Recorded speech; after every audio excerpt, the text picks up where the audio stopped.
Check out that, there's a link in the description. Anyway, here's how the opposition reacted. This government will continue to press the case for the orderly Brexit that the result of the referendum demands. Point of order, Mr. Jeremy Corbyn. On a point of order, Mr. Speaker, this is now the third time the Prime Minister's deal has been rejected. When he was defeated the first time, the Prime Minister said it's clear this House does not support the deal. Does she now finally accept that the House does not support the deal? Because she seemed to indicate just now that she's going to return to this issue again. On Monday, this House has the chance, and I say to all members, Mr. Speaker, the responsibility to find a majority for a better deal for all the people of this country. Mr. Speaker, the House has been clear. This deal now has to change. There has to be an alternative found. And if the Prime Minister can't accept that, then she must go, not at an indeterminate date in the future, but now, so that we can decide the future of this country through a general election. Point of order, Mr. Ian Blackford.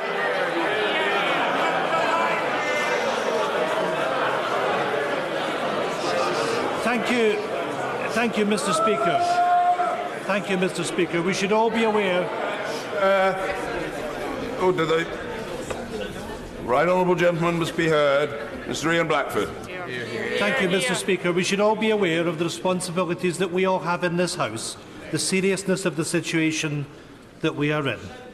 And I would say respectfully to the Prime Minister, she now has to accept that her deal has been defeated 3 times. And I applaud the members of Parliament on all sides that voted against the government's proposition. It is a bad deal, and we have to find a way out of the crisis that we are in. All of our constituents would expect that.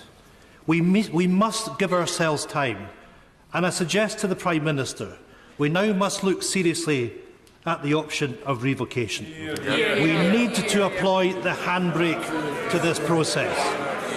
And quite simply, Mr. Speaker, the Prime Minister has failed to take this deal forward. She does not have the confidence of the House. The Prime Minister has indicated her departure. She should now go, and we should be having a general election. Thank you.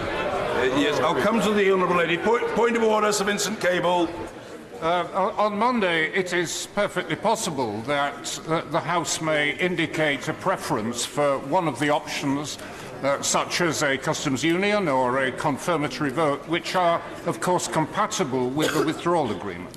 If that is the case, is the Prime Minister then open to listening to the view of the House and considering how we might have a longer extension to explore them? I think the question was perhaps to some degree a rhetorical inquiry. The right honourable gentleman has made his point, but further debate on these important matters will follow next week, and we'll leave it there. Point of order, Caroline Lucas. Thank you, Mr. Speaker. I mean, it does beg a belief that the Prime Minister still seems to not recognise a dead deal when there's one right in front of her. It has now been defeated 3 times, and that is in spite of the procedural games that have been played. And does she realise just how grotesque it looked when, frankly, she was looking as if she was willing to sell out the country's future for the price of some Tory MP careers in replacement for it? The idea that it was somehow sensible for MPs on the other side to say that they would suddenly change their minds about a deal they'd been against for months because they thought they might have some career advantage from it. That is wrong, and it is contemptuous of this country. But there is a degree of latitude on these occasions, but the honourable lady has stretched it excessively. If she wanted to speak in the debate, she might well have caught my eye, but she didn't seek to do so. A point of order, Mr. Nigel Dodds. Speaker, could I urge the Prime Minister now to look seriously at what the Right Honourable Gentleman, the member for Esher and Walton, said earlier in the course of the debate about the backstop issue? She knows that remains the problem. She knows that Michel Barnier and Leo Varadkar this week have said that in a no-deal scenario there will be no hard border.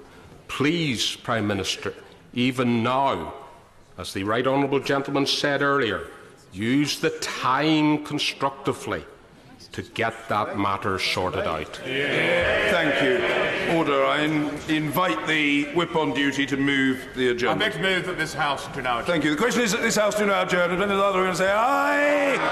The contrary, no. I think the ayes have it. The ayes have it. Order. Order.